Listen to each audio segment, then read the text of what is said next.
Bismillahirrahmanirrahim.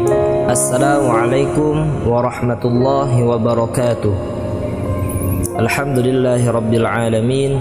Wassalatu wassalamu ala asyrafil anbiya wal mursalin wa ala alihi wa ashabihi wa man tabi'ahum bi ihsanin ila yaumiddin, amma ba'du.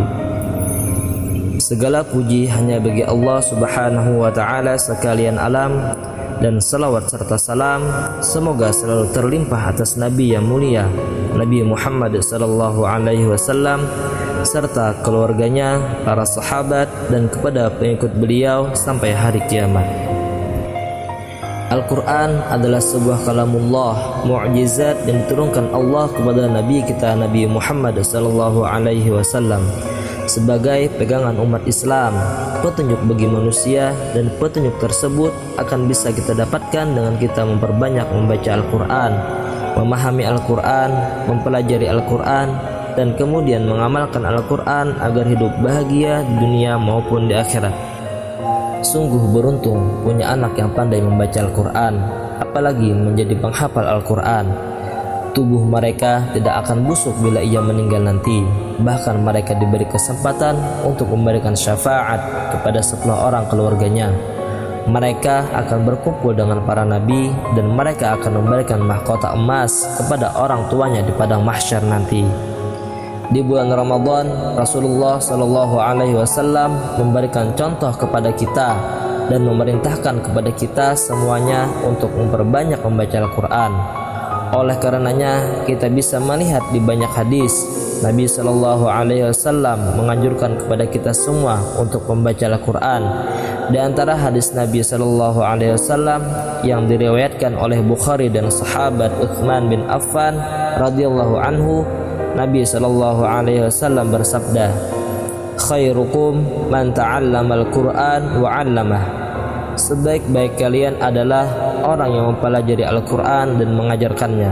Hadis riwayat Bukhari.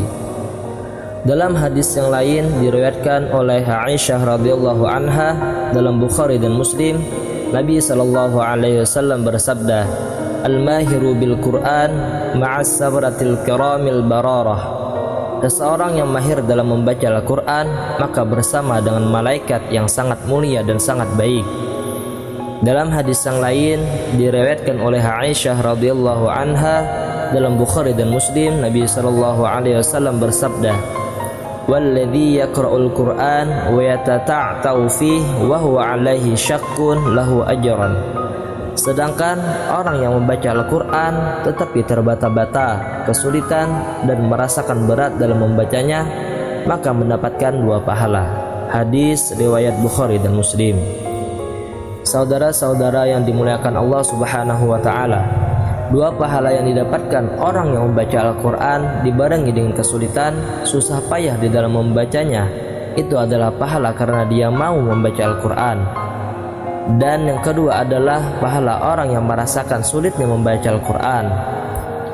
Akan tetapi kita lihat di sini bahwa Nabi Shallallahu Alaihi Wasallam memberikan penghargaan kepada orang yang mau membaca Al-Quran, walaupun merasa berat, merasa sulit ketika membaca Al-Quran.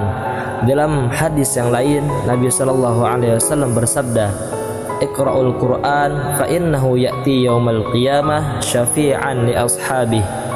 Bacalah Al-Quran karena sesungguhnya Al-Quran akan datang pada hari kiamat memberikan syafaat kepada orang-orang yang membacanya. Hadis sahih riwayat Muslim.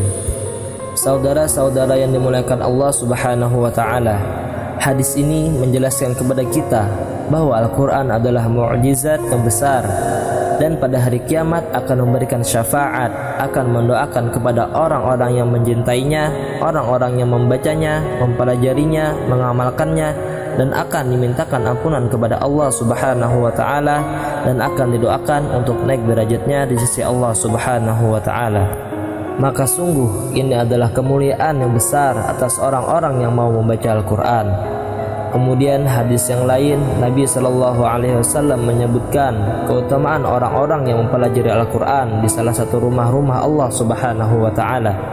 Nabi Shallallahu Alaihi Wasallam menyebutkan balasan mereka adalah: yang pertama, akan turun ketenangan atas mereka. Yang kedua, akan turun rahmat Allah dan kasih sayang Allah kepada mereka. Tiga, para malaikat akan membentangkan sayapnya, ridha dengan perbuatan mereka, dan mendoakan kepada Allah Subhanahu wa Ta'ala ampunan atas mereka dan kasih sayang untuk mereka. Dan yang keempat, Allah Subhanahu wa Ta'ala akan menyebutkan mereka-mereka yang mau membaca Al-Quran di penduduk yang ada di langit di hadapan para malaikat. Allah Subhanahu wa Ta'ala akan memuliakan dan menyanjung mereka-mereka yang mau membaca Al-Quran. Saudara-saudara yang dimuliakan Allah Subhanahu wa Ta'ala, terlebih lagi kita sedang berada di bulan Ramadan, di mana Al-Quran diturunkan di bulan Ramadan, di malam Lailatul Qadar, dan itu ada pada bulan Ramadan. Sehingga Nabi Shallallahu Alaihi Wasallam memberikan contoh kepada kita. Beliau bersemangat dalam membaca Al-Quran. Beliau di setiap malamnya membaca Al-Quran dan dihadiri oleh malaikat Jibril. Beliau bermudarasah bersama dengan malaikat Jibril sampai beliau menyelesaikan 30 juz dalam Ramadan tersebut.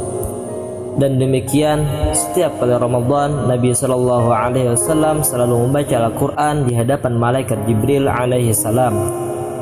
Bahkan di akhir dari Ramadan yang beliau jalankan, Nabi Shallallahu Alaihi Wasallam mengkhatamkan Al-Quran 2 kali di hadapan malaikat Jibril alaihi salam. Kita juga tahu bahwa Nabi begitu cintanya dengan Al-Quran, terlebih di bulan Ramadan. Tatkala beliau salat malam, salat tarawih, beliau pernah sekali salat bersama dengan seorang sahabatnya. Dan ternyata Nabi Shallallahu Alaihi Wasallam membaca dengan bacaan yang sangat panjang dalam satu rakaat. Beliau membaca surah Al-Baqarah, masih dilanjutkan lagi membaca surah Ali Imran, masih ditambah lagi membaca surah An-Nisa, itu cuma dalam satu rakaat. Dan ternyata Nabi di malam tersebut salat 4 rakaat, dan itu sampai mendekati waktu subuh. Demikian cintanya Nabi Shallallahu Alaihi Wasallam terhadap Al-Quran. Bagaimana beliau memberikan contoh kepada kita semuanya untuk menghidupkan malam-malam dengan membaca Al-Quran. Demikian juga di siang harinya untuk bersungguh-sungguh membaca Al-Quran.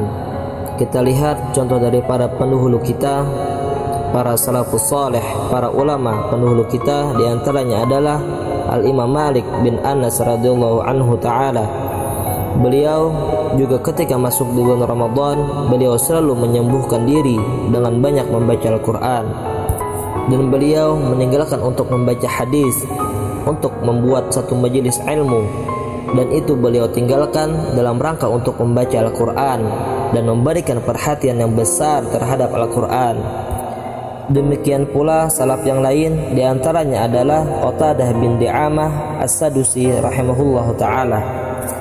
Beliau di bulan Ramadan menghatamkan Al-Quran di setiap malamnya. Di luar bulan Ramadan beliau menghatamkan Al-Quran dalam 7 hari sekali. Kita lihat yang lain, yaitu Ibrahim An-Nakhai rahimahullahu ta'ala. Beliau juga demikian dalam membaca Al-Quran di bulan Ramadan. Di setiap 3 malam beliau selalu menghatamkan Al-Quran. Bahkan di akhir-akhir dari bulan Ramadan, yaitu 10 terakhir dari bulan Ramadan, beliau mampu menyelesaikan di setiap 2 malam sekali khatam Al-Quran. Demikian contoh-contoh yang kita dapatkan dari Rasulullah SAW, para sahabat dan para ulama pendahulu kita. Mereka bersungguh-sungguh di dalam menghidupkan bulan Ramadan, diantaranya dengan banyak-banyak membaca Al-Quran. Mudah-mudahan kita semuanya termasuk dari orang-orang yang mencintai Al-Quran, orang-orang yang mau mempelajari Al-Quran, orang-orang yang mau membaca Al-Quran dan kemudian mengamalkannya sehingga mendapatkan banyak keutamaan dari Allah Subhanahu wa Ta'ala. Amin, amin ya rabbal alamin. Semoga dalam video yang singkat ini kita dapat mengambil ibrah dan bisa mengamalkannya dalam sehari-hari, terutama di bulan yang mulia ini, yakni bulan suci Ramadan. Akhirul kalam, wal afu minkum, wassalamu alaikum warahmatullahi wabarakatuh.